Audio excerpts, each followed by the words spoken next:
I recently did a video about ON1 Photo RAW 2024 and the masking and selection tools we have there. And I will go ahead and link to that up above. I'll also put it on the end screen.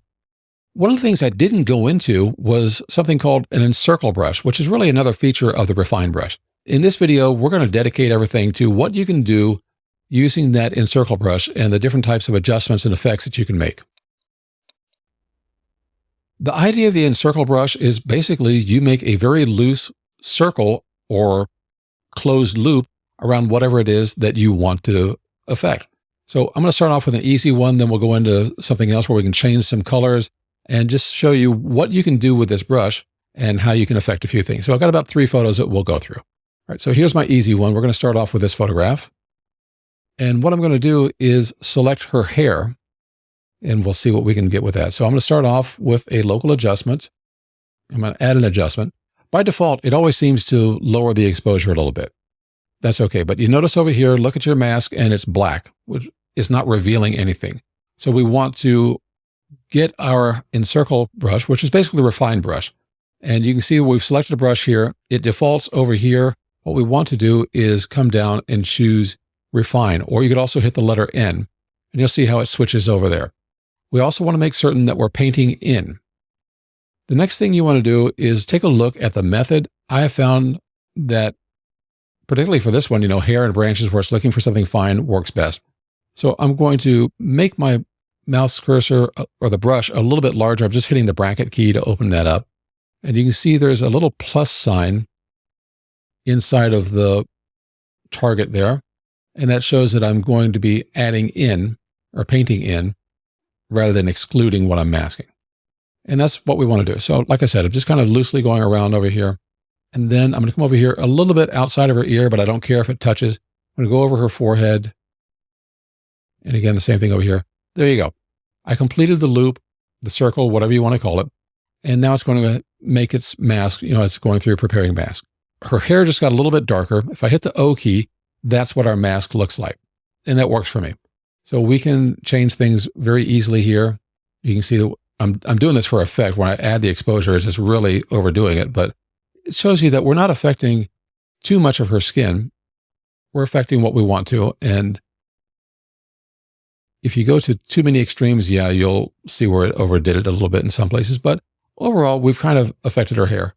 What I want to do is I want to see if maybe I can't make some changes where I'm not really trying to be pretty. I just simply wanted to show that as I move the sliders, it's affecting her hair. And if we look at our before and after, you can see that we've primarily affected the hair.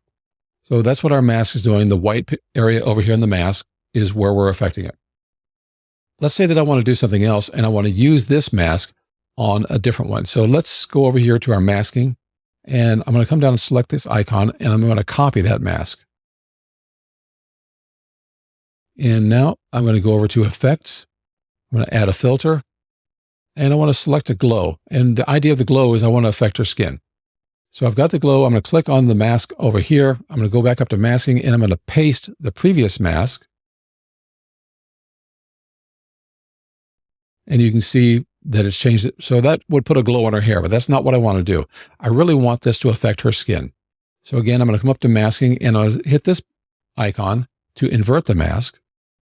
And now you can see the white area is all over and it's kind of masking out her hair.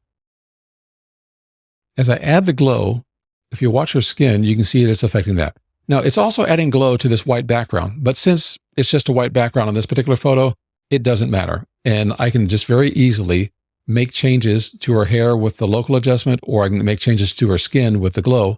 So if we look at our before and after, that's the photo that we had to begin with, and that's the photo that we have now. And I'm not really thrilled with what I've done with her hair, but you know what? It's just for effect right here. So we can add a bit of structure to it. We could change the temperature of it, but I don't want to really change the hair color. But all these things that we have over here are available to us. And if you don't like what you have with the exposure, we can bring that back down a little bit. But that's a quick and easy way, just by making a quick selection once, that you can use it and apply it to your subject in a couple of different places, just by selecting it, creating a mask, making an adjustment or an effect, and then inverting the mask. So that's one idea. Let's go ahead and take a look at another photo. All right, here's a photograph where I want to do two things. I want to change these little plants over here, bushes, whatever you want to call them. I also want to change the color of her pants. We're going to do the same thing we did before. We're going to go to a local adjustment. We're going to add an adjustment. And I'm going to start off with her pants. Again, I've got my brush selected already. I'm going to hit the letter N, and you can see how it changes up here. And do I want to do hair and branches? You can. You could do hard edges. And in this case, I'm actually just going to leave it on hair and branches because this has worked for me before. And I'm just changing the size of my brush with the bracket key. And I'm going to loosely paint around down there, come underneath. And we're just following the outline of the pants, at least until we complete that loop. It'll prepare the mask. And you notice how the pants got darker. So if I hit the O, that's what our mask looks like. What I want to do is change the color of her pants. So what I'm going to do to change the color of her pants, I'm going to tint. I'm going to bring this color all the way over here. I'm going to bring the exposure up a little bit because I didn't really want it to be that dark. And that's a very subtle kind of change to give her that kind of purple maroon kind of color. I can still go ahead and make other adjustments to change these plants. So let's go ahead and add another adjustment. Again, you see the mask is black. Obviously, if you look at the default mask, it does not stay on the refine brush when you make another adjustment or you add an effect. So every time you make an adjustment or add an effect or do something, you need to make certain that you check your mask. So I'm going to hit the N key. So it'll change that, and we're going to have it to paint in. And this one's pretty simple. I'm just going to go right around the edges of this. So it's done that. I want to make this a little bit brighter, and I'm going to come down to make it a little bit greener. So again, I'm going to the tint, and I'm just going to bring this over here. And now that I've done that, I don't have to make another adjustment to do this plant. All I have to do is make another mask. So I can add to the mask that is on this adjustment just by placing this around here. And you see that the color matches. So let's take a look at our before and after. We've gone from this where the green pants and the bushes are a little bit darker to this where the bushes are just a little bit brighter. Very simple, very easy. And that's what the Encircle brush can do for you along with some adjustments. All right, I've got one more photo I want to show you. In this example, you can see I've got a bright background on this dancer. She's taking a break. And I want her to pop off of that a little bit more. So we're not going to worry about the stuff that's next to her. We're just simply going to worry about her and the background. So again, I'm going to come over to local. I'm going to add an adjustment. I'm going to hit the letter N to get my refine mesh. Now we've got a little bit of a trick here because you can see her arms are off, kind of a kilter. So you see the background through there.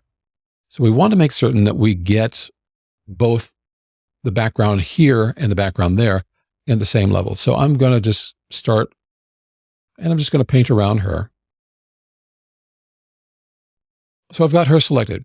Now, remember what I told you, it always seems to default to having the exposure low. So it's changed her color. And also notice between her arms, that's where it's part of a selection. We don't want it to be part of the selection. All we have to do now is come over here to paint out. And then we can come in here, between her arms, and we can just kind of do the same thing. We're going to make a little circle. And as we complete that, you'll see that it's removed that from the mask. And we'll do the same thing over here on this side. One thing I wanted to show you is you can't stop and then pick up your mouse cursor or your pen. I'm using a Wacom pen right now. You have to kind of keep at it the whole way. If that's one aspect of it that I wish I had a better way of handling, I do, because sometimes it just seems a little awkward with what I'm encircling, and I want to move my arm or something, and I can't without letting go of the mouse cursor or the brush. Then I've got a problem there. Okay, so we've got her, but I don't really want her to be darkened. So I'm going to come back over here, masking, and I'm going to invert this mask. And just like that, she pops off the background just a bit more. So that's kind of a nice little treat there. We could do the same thing that we did on the previous photo where I could make another local adjustment. All right, so I'm going to come to masking. I am going to make a copy of this mask. And then now I'm going to let that pick up the copy. I'm going to add another adjustment. And over here, I'm going to click on that mask. I'm going to go back to masking, and I'm going to click on paste. And I'm going to invert the mask. All right, so now everything's back darkened again, so I can brighten her up, but I can also play with the colors a little bit. I can play with the contrast and highlights, so I want to add a little contrast to her. I'm going to pull some of the highlights down. We'll look at the midtones, see where we want that. I'm going to come down here to add a little bit of structure to her. And then I'm going to add a little bit of vibrance to her. So you can see her shirt kind of added up, affected her skin tone a bit. So if we look at this now, that's where we were when we started this off, and that's where we are now. So she definitely stands out a bit more. Now you could do more. You could go back to the other adjustment and maybe reduce the structure to kind of blur out that background even more. When you've got all that together, if you want to get the healing brush, you might be able to clean up these bags or something on the side. Depends on what you want to do. That is how quickly and easily you can really make a photo stand out and pop by using the Encircle mode of the Refine brush. So now that I've been playing with ON1 Photo RAW 2024 for a while, I'm really enjoying it. There's a lot of power here. It does things very quickly and easily. Yes, it does have the super select tool where I could have just selected her as a person and put that in there, but it doesn't quite necessarily always give me exactly what I want. Sometimes it might select her and maybe it will or maybe it won't, get that area between her arms and her body. And sometimes maybe I only want to affect the hair like I did on the first photograph, or maybe I only want to affect the pants. The idea is to be able to select and mask only the part that you want. And that's where the Refine brush and the Encircle mode really works best. So I hope this is helpful to you. If you have any questions, please let me know in the comments below. I'll see you again in the next video.